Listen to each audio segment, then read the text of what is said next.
That's the average size of solitary confinement cells. Tens of thousands of people incarcerated in the U.S. linger in solitary confinement for weeks, months, or even decades. Generous Material Hope will discuss 6 by 10, a new book that shows how solitary confinement inflicts lasting consequences on families and communities far beyond prison walls.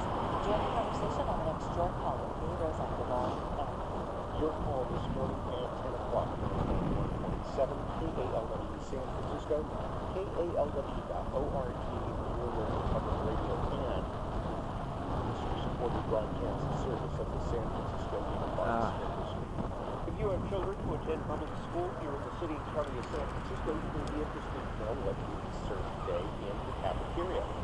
For breakfast, expect the cinnamon Keks and Zack Bar. Lunch in many schools will include the all-beef hot dog, cheesy chicken quesadilla, cheese tamale, and orange carrots. Middle and high schoolers can also have the Rogelli's chicken Alfredo pasta, the roasted capri salad, the granola bar snack pack, and the cherry tomato cucumber salad. That's for lunch today at San Francisco schools. KLW will be bringing you live coverage of this evening's meeting of the San Francisco Board of Education starting at 6 o'clock with Looking at Education with Carol Kosovar, and then joining the meeting right away. And that will start at 6 o'clock this evening. This is 91.7 KLW Prosperous Morning Report to you.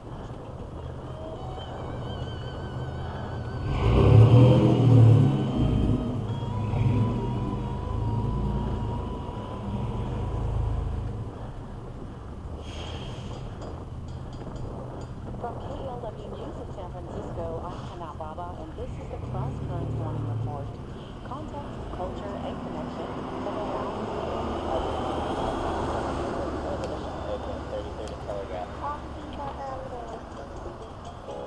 The U.S. Supreme Court this week rejected a case out of Northern California. It's about access to Martins Beach. That's a popular crescent cove just south of Half Moon Bay. Billionaire venture capitalist Vinod Khosla blocked a road that leads to the shore. A lower court said he could do that, and the Supreme Court decided not to hear an appeal. But even though this case has come to a close, it doesn't necessarily mean everybody will have access to Martins Beach going forward. KLW's Marco Seiler Gonzalez explains. An early morning drive from San Francisco to Martins Beach is nothing short of epic. Drive along the massive cliffs that tower above Raywell Cove, then you pass McCarr Beach, where the highway winds through a grove of tall trees and shoots you out into strong farmland.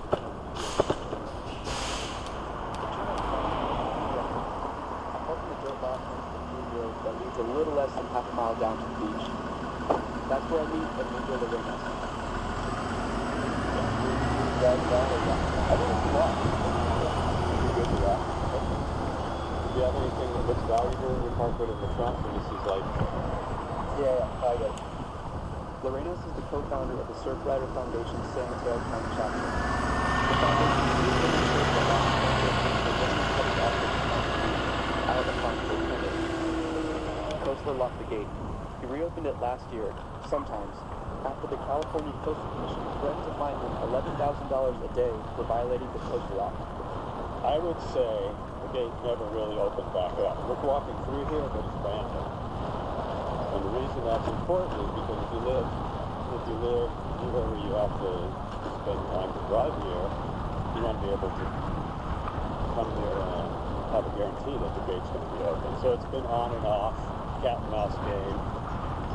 Khosla bought these 89 acres surrounding Martins Beach in 2008. He often closed the gate to the only road in, but that hasn't stopped folks like Lorenas from enjoying this peaceful coast. A friend of mine and I got on our surfboards and we paddled about a mile from the next public access to this beach. So we got on our surfboards and paddled over here just to make a point.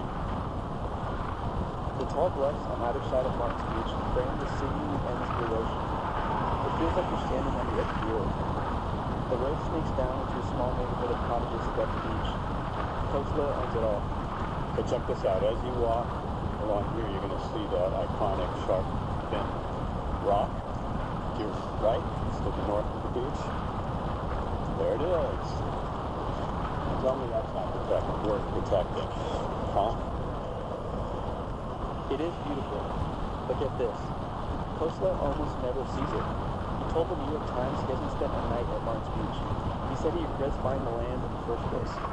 Mr. Khosla bought this property in order to close that gate, according to the Coastal Act. Any change in use is considered development. And any development, if you're in the coastal zone, needs a coastal development permit. And he never applied for it.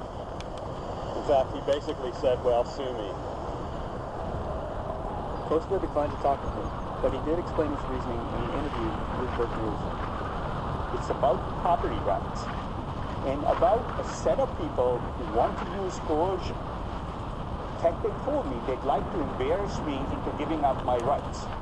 Well, if you have a belief system, even though it's unpopular, even though the press all knocks you for it, you want to live by your principles.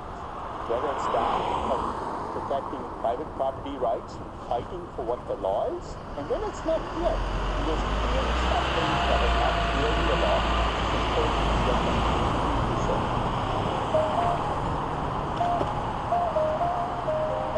On the left? The road down to Martin's Beach hasn't always been contentious. In fact, it used to be quite inviting. There was once a huge red sign along Highway 1 that pointed out the beach and passed by. The Lincoln Heating family bought this property in the early 1800s. A few decades later, they leased it to another family who began allowing visitors down to the beach for a small fee. The Dean family continued that tradition and took the property over again in the 90s. To bring that passage back, the State Land Commission is considering buying the access road to Khosla. He said he'd only sell it for $30 million. That's nearly half about the entire property. Though some local residents are worried that if the road were ever permanently, the public would fall short of $300,000 per street. Local business owner Brian Woodward says he's seen miles of traffic to this creek. That's the San Mateo County beach just off the Martins. I'm not sure how beaches were respected on both sides of the beach. So I don't know if the public deserves access if that's the way the public would do it. One of these beaches in Joe. It's one of the most beautiful places on the planet. And it needs to treat itself. But Woodward owns an old beach in Manhattan Bay, and has lived in the area since he was 30. He says he doesn't even have much of a reputation for radio appreciation to come from down there to the beach there.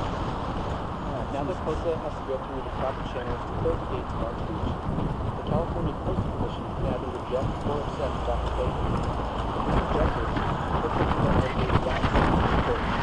Yeah, it's like pulling up the cross the all-star train to play, but then a people are looking to use their red coverage. It's going to be a long haul.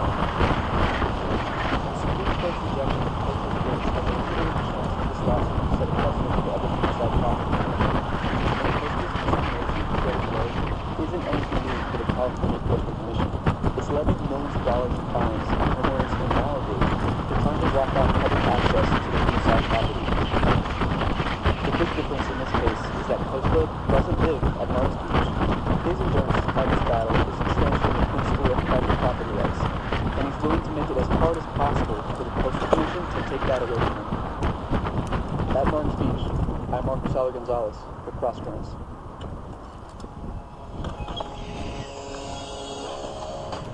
Find more stories online at KALW.org. For KALW News, I'm Hannah Baba.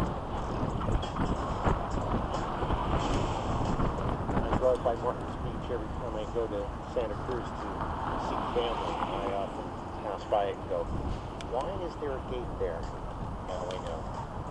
Tonight on This Way Out, queer youth demand adult action to stop bullying and suicide. Spotlighting the star of songs on screen, Jennifer Corday, in a This Way Out music focus, gave Indian comic actor Nick Gagani to CBS Midnight stand-up debut. In other news, the Bronx Eagles Swiss lawmakers will anti-bias crime.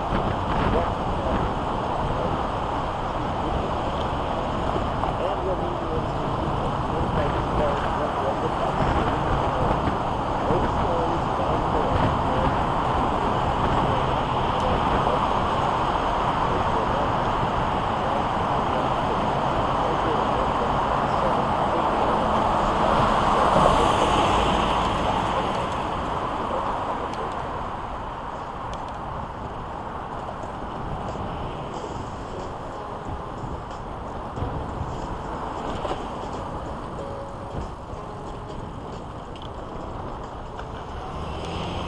morning, I'm Kevin Vance. Good morning, right now, 7 o'clock. Good morning. Less than a month into the midterm elections, Democrats and Republicans have at least one thing in common. They want to get their voters energized and out to the polls in November. I'm Robert Morning Visit from NPR News.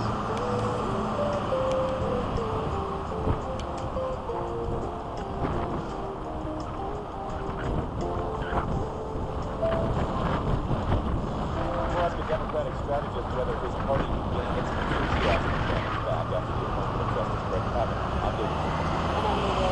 Also decided the famous case of Mun Hong Wei. He was the president of Interpol, the international law enforcement agency. Now he's detained in China and being investigated for a variety of crimes. And in Alaska, a ballot initiative that wants to protect salmon pits fishermen against the oil and mining industries. It is Tuesday, October 9th. Filmmaker Guillermo del Toro is 54 today, and the news is next. Hello, I'm Marion Marshall with the BBC News. The Saudi authorities have granted Turkish investigators permission to search their consulate in Istanbul. Prominent Saudi journalist disappeared. The United States urged the Saudis to be transparent on what's happened to Jamal Khashoggi. Turkish officials believe he was murdered. Not yet reports from Istanbul.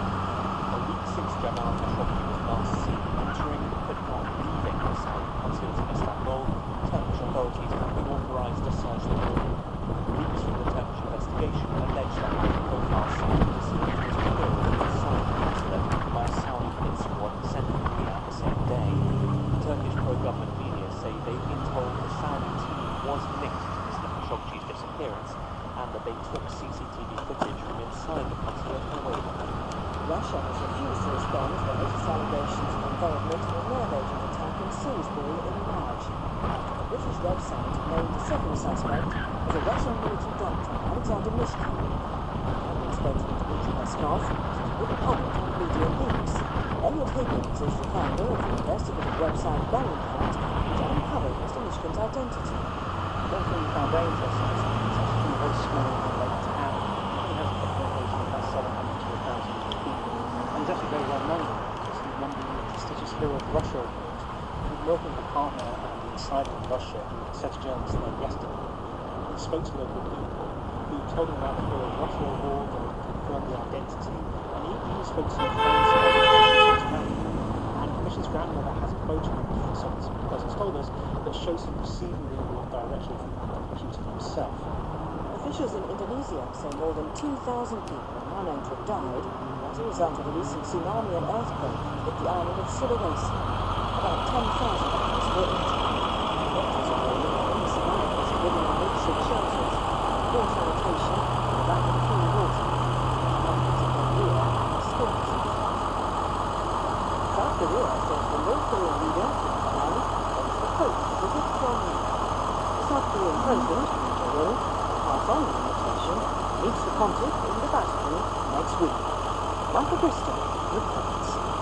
If you ever came up, it seems unlikely at present this would be an extraordinary diplomatic visit. Normally, diplomats typically in North Korea, like all other routes, is really restricted. But after 7 years of isolation, there may now be no leader. And Christianity does have a history in North Korea. In the early 20th century, Pyongyang was known as the East of the East. Its own ancestors of Christianity, opposed by Uri, whose couldn't try to build bridges with North Korea's communist neighbour, China. Michael Bristow. World News from the BBC. A former Indian newspaper editor and a junior US state in the current BJP government is facing historic allegations of sexual harassment from several women. MJ Akbar, editor of The Telegraph and The Asian Age, and now works in the foreign industry, is accused of predatory behaviour, including inviting young women to hotel rooms and visiting their homes uninvited. He's the most senior figure in the flurry of allegations by Indian women, including actresses and journalists, after the global Me Too campaign of sexual harassment and assault. Akbar has yet to respond. Iraq's Prime Minister-designate Adel Abdul Mahdi has taken an unusual approach to recruiting youngsters for the country's new government. Alan Johnston has more details. The Iraqis are really traditional established party.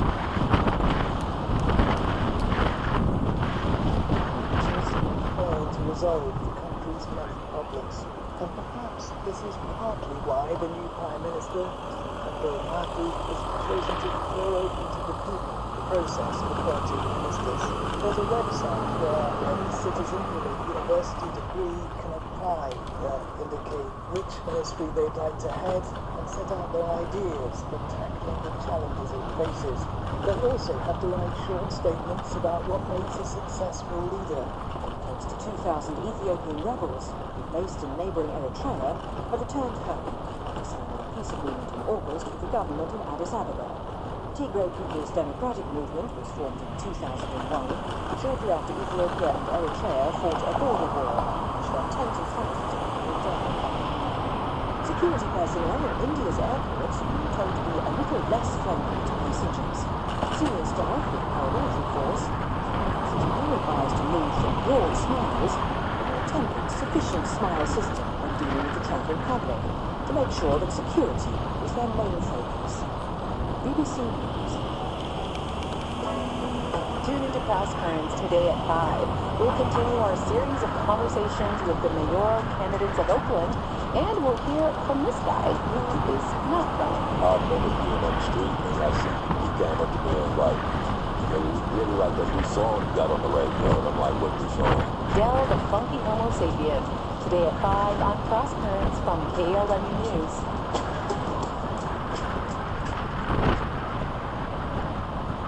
I'm Jeff Baker, host of Your Legal Rights, where every week my on-air guest tonight will discuss topics of law, both with entertainment and knowledge for our listeners in California and abroad.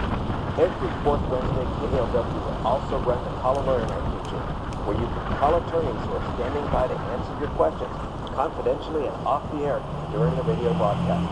That's Your Legal Rights, Wednesday night at 7 o'clock right here, KALW 91.7 or KALW.org. This morning edition from NPR News. Support for NPR comes from the Department of Homeland Security with E-Verify, dedicated to providing employment eligibility verification for all businesses and the employees that help you thrive at everify.gov/gov. Sunny, sunrise, 7:30 this morning, 60s here in the city, 70s around the bay, west winds up to 20 miles per hour this afternoon. KALW San Francisco, homecoming winds at 7:07. It's Morning Edition from NPR News. I'm Noel King in Washington, D.C. And I'm David Green in Culver City, California. Republican and Democratic leaders have one thing in common right now. Both are hoping that the bitter battle over Supreme Court Justice Brett Kavanaugh will motivate their base and drive voters to the polls for the midterm elections. Republican Senate Majority Leader Mitch McConnell described it as a, quote, shot of adrenaline that the GOP got from the confirmation battle, as polls do show that the Republican Party is closing in on Democrats' enthusiasm advantage. This is McConnell over the weekend on CBS Face the Nation. I want to thank the other side for the tactics that have allowed us to kind of energize and get involved our voters. Let's talk about the Democratic Party. I'm joined by Robin Hook, who is the campaign manager for Hillary Clinton's campaign in 2016. Welcome back to the program. Thanks so much. So McConnell,